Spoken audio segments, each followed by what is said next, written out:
Hey YG Nation, it's Haroon here. We're with Taz Bouchier in Castle Downs. She's running to be your mayor in this upcoming election on October 16th. It's a pleasure to meet you.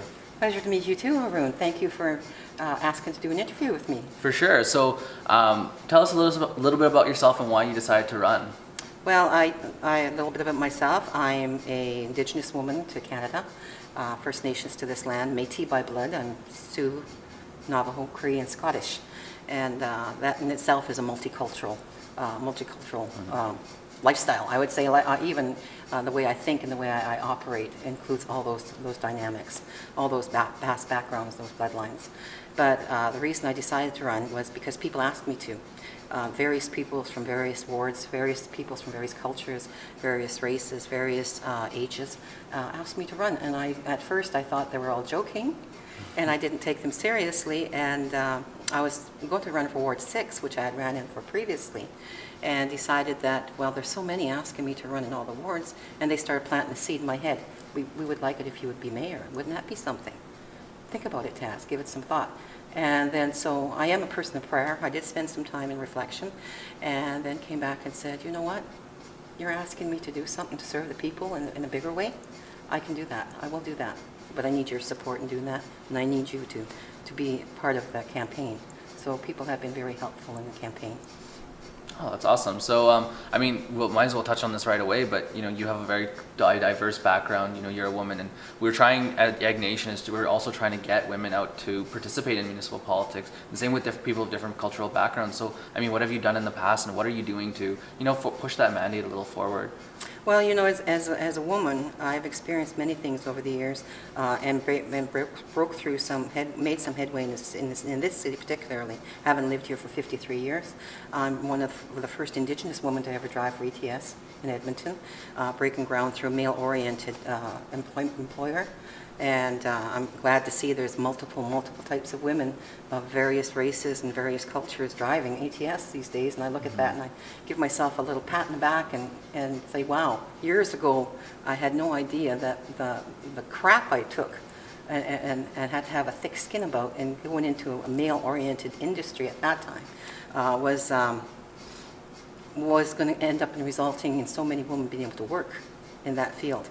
And I think that as a woman, it's important that I represent the younger people, the younger girls as well, and having a voice and being able to say to them, you know what, you can achieve anything in life. Don't let your gender be the issue, and don't make it your platform. And instead, make it your power, your place of power. As a woman, I says we can handle multitasking very well.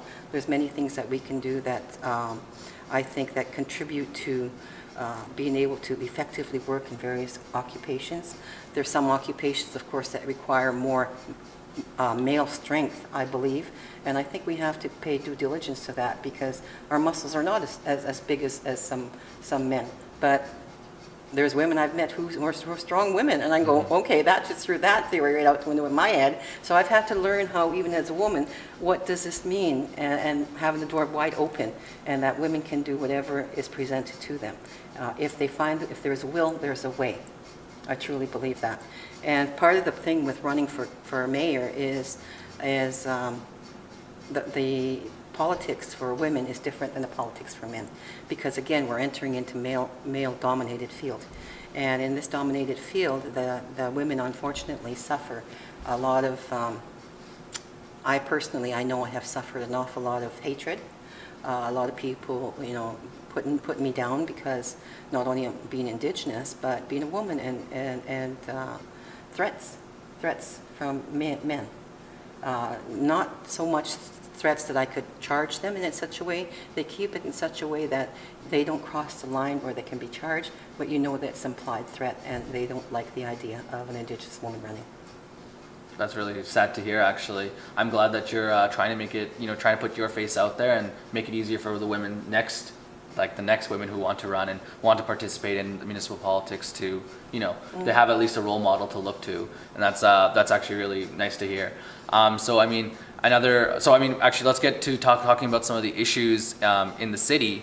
So, I mean, what are some of the things that you see are the biggest problems in the city of Edmonton, and how do you plan to tackle those in the next 4 years? Well, presently, the current really crisis happening right now is this winter is coming up, and the homelessness are still homeless. The chronic homeless, I'm speaking about.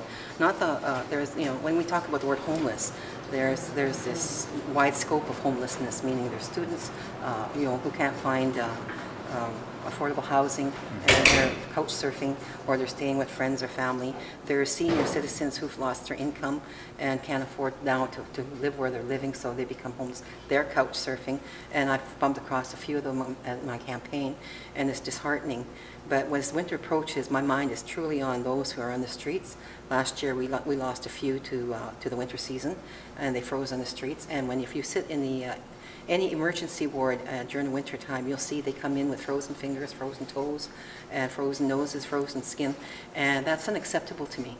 And there's no reason for that. And we can't keep band-aiding this and thinking the solution is to open up the LRT stations and let them warm up there and be there to sleep. We need to house these people immediately. And there's places that can be done that immediately. After becoming mayor, that'll be one of my prioritizing, something I will prioritize, because I do not want one single person freezing to death this winter. So one of the things we're trying to do at YEG Nation is we're trying to get young people out to vote. October 16th, guys, don't you forget it. Go out and vote. Make a difference. Make a difference. Yeah, that's true, right? It's making a difference. Every vote counts. Every vote counts. Yeah. And what people don't realize is your vote is your voice. And if you think that it doesn't matter, you're sadly mistaken. It does matter. If you don't vote, in silence you condone the status quo of what's going on. You cannot complain about what's going on if you don't voice your opinion. And your opinion is your vote. Your thought is your vote. And to manifest something different, a change in what we want, especially for the younger people, this is, it's not for my generation that I'm running so much as I am for the younger people. I have children, grandchildren, and I think about those young people and what I'd like to see in Edmonton for them, what I'd like to be built. And I know that I would want it to be a multicultural inclusion and really be something that has diversity and embraces diversity in all forms, whether it be gender or culture or race or in any capacity, because really, this is what this country is built on. It's built on diversity. And Edmonton has an amount of people that are so diverse, and yet that's not seen when you look at City Council as it sits right now, Mayor and Council. What you do see is 13 people who are sitting in suits, and I don't see myself represented there. I can only speak for myself when I say this, and I don't see other cultures represented there. Therefore, our voices are not being heard, and therefore our children and our grandchildren are not being looked after in that capacity. So when I'm speaking on behalf of my children. My culture teaches me to think 7 generations. Right now I'm just thinking the next generation in this vote. The next generation 18 and over. Go vote. It's very important. This is the grassroots level making decisions, and those who sit in those chairs make the final decisions of what affects your daily lives here in Edmonton. That was really powerful. Thank you for saying that. And we've been saying that over and over, guys. So yeah, go out and vote October 16th. It only takes like 30 minutes. You can do it. So I guess we're going to wrap up here a little bit. So if there's any last words you want to say to our audience at YEG Nation, the floor is yours. Well, I would like to say that Edmonton has always been to me a place of inclusion, a place that came together when people are in crisis. For example, the tornado, everybody came to place. When the fires took place, Edmonton was a wonderful place of giving. I would like to see that expand and given to each other as a community, and having that representation on city as a mayor, and being able to bring all those cultures together in a really harmonious way, and having that representation on council. So please do go out and vote. You young people, your voice matters. It really does matter, because you're the up-and-coming leaders, and you're the ones that are going to be affected by whatever decisions are made today. Awesome. So it was a pleasure meeting you, Taz. Don't forget, she's running for mayor, so she wants to represent the entire city, all of you guys. And Taz for mayor. There you go. If check out our website, yegnation.com. We're going to see you guys later. Haroon is out.